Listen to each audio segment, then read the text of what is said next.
Q3 and Q4 will be substantially higher. It seems likely that we'll be able to produce over 1.5 million cars this year. We're also working on a new vehicle that I alluded to at the Giga Texas opening, which is a dedicated robotaxi that's highly optimized for autonomy, meaning it would not have steering wheel or pedals. And there are a number of other innovations around it that I think are quite exciting.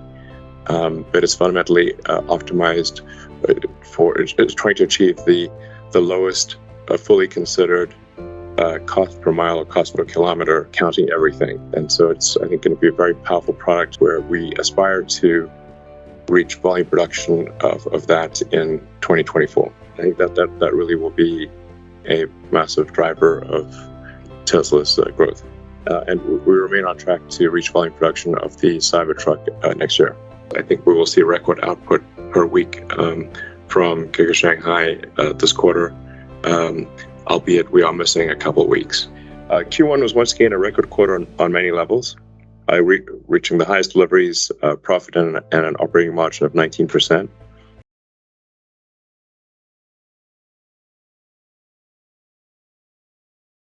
This was despite a lot of chip shortages, many logistics challenges, and an overall difficult quarter. So I'd really like to congratulate the Tesla team on achieving record profitability and output despite many difficult headwinds, and especially the Tesla China team in our Shanghai factory. They really had significant challenges due to the COVID shutdowns, and nonetheless have been able to output a tremendous number of high-quality vehicles. And we are already back up and running with the Shanghai factory. As Zach said, we remain confident of 50% growth in vehicle production in 2022 versus 21. I think we actually have a reasonable shot at a 60% increase over last year. So let's see, production, as people know, with Giga Berlin and Giga Texas in the past few months. So we're two fantastic factories with great teams, and they are ramping rapidly. Now, with new factories, the initial ramp always looks small, but it grows exponentially. But I have very high confidence in the teams at both factories, and we expect to ramp those initially slowly, but like I said, growing exponentially, with them achieving high volume by the end of this year. We're also working on a new vehicle that I alluded to at the Giga Texas opening, which is a dedicated robotaxi that's highly optimized for autonomy, meaning it would not have steering wheel or pedals. And there are a number of other innovations around it that I think are quite exciting.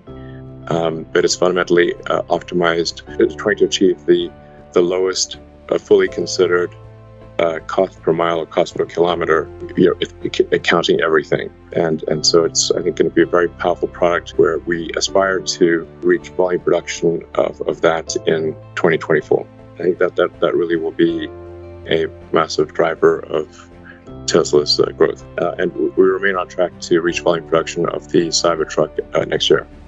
Let's see.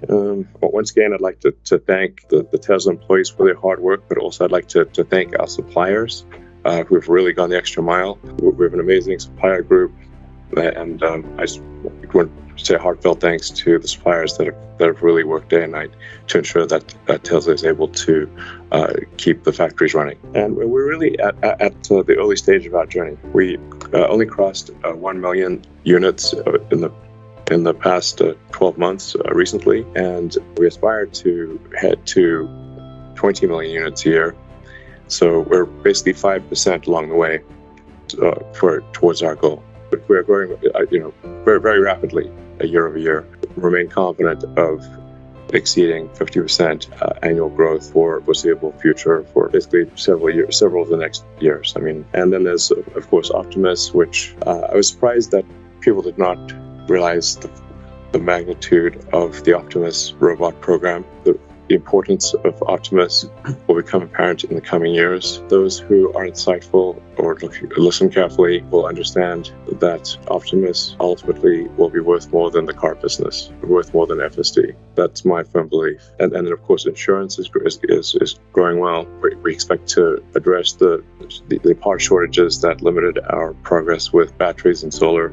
So we expect batteries and solar to also grow well this year. And basically, the future is very exciting. I've never been more optimistic or excited about Tesla's future than I am right now. Thank you. Thank you very much. Let's go to first investor question. The first investor question is, Elon has historically provided FSD timelines with not optimal accuracy. We love its optimism for 2022 release, but is there any data Tesla can share with investors to help them make their own conclusions on progress being made, interventions per mile driven, or any other data? Sure.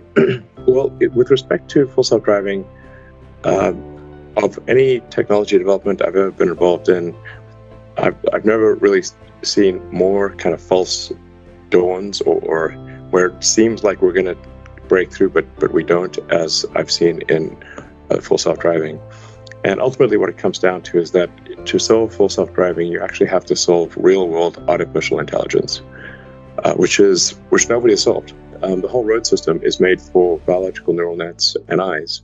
And so actually, when you think about it, in order to solve full self-driving, we have to solve neural nets and cameras to a degree of a capability that is on par with and really exceeds humans. And I think we will achieve that this year. The best way to reach your own assessment is to join the Tesla Full Self-Driving Beta program, where we have over 100,000 people right now enrolled in that program, and we expect to broaden that significantly this year. That's my recommendation: is join the Full Self-Driving Beta program and experience it for yourself, and take note of the rate of improvement with every release. And we put out a new release roughly every 2 weeks, and you'll see a little bit of 2 steps forward, 1 step back, but overall, the rate of improvement is incredibly quick. Yeah, we did lose a lot of important days of production, and there are sort of upstream supplier challenges where a lot of suppliers also lost many days of production. But our Tesla Shanghai, Giga Shanghai, is coming back with a vengeance.